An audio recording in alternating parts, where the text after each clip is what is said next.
முறுக்குக்கு உளுந்தம்பருப்பு, கடலைப்பருப்பு, பாசிப்பருப்பு எதுவுமே தேவையில்லை. ஆனால் நல்லா கிறிஸ்பியாக இருக்கும். வாங்க எப்படி செய்கிறதுங்கிறத பார்த்துடலாம். இப்போ முறுக்கு மாவு பிசையலாமா? 1/2 கிலோ அரிசி மாவு, தேவைக்கேற்ப சால்டு, 1/4 டீஸ்பூன் பெருங்காயத்தூள், 1/4 டீஸ்பூன் கருப்பு எள்ளு சேர்க்கிறேன். அடுத்ததாக 1/4 டீஸ்பூன் மஞ்சத்தூள். இது எல்லாத்தையும் ஃபஸ்ட்டு நல்லா மிக்ஸ் பண்ணிக்கலாம். காரத்துக்கு நான் மிளகாத்தூள் சேர்க்கிறேன்.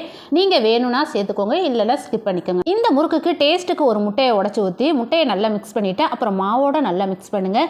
மிக்ஸ் பண்ணதுக்கப்புறம் 2 ஸ்பூன் கிட்ட நெய்யை உருக்கி சேர்த்து இந்த மாவோட நல்லா மிக்ஸ் பண்ணுறேன். நெய்யை ஊற்ற பிடிக்கலன்னா நீங்கள் ஆயில் கூட சேர்த்துக்கலாம். சேர்த்துட்டு மாவோட நல்லா மிக்ஸ் பண்ணிவிட்டு இந்த மாவை குழைக்கிறதுக்கு லைட்டான ஹாட் வாட்டர் சேர்த்துக்கோங்க. அதுக்காக கொதிக்கிற தண்ணி சேர்த்துறாதீங்க. லைட்டான ஹீட் பொறுக்கிற அளவுக்கு போதும். இந்த மாதிரி கரெக்டான பதத்துக்கு மாவை பிசைஞ்சு இதை உருட்டி நான் துப்பாக்கி உரலில் தாங்க புளிய போகிறேன். ரொம்ப ஈஸியாக இருக்கும். இந்த உரலில் புழிஞ்சா நமக்கு கைவலியே தெரியாது. அவ்வளோ சாஃப்டாக இருக்கும். நம்ம புளிய புழிஞ்சிக்கிட்டே இருக்கலாம்.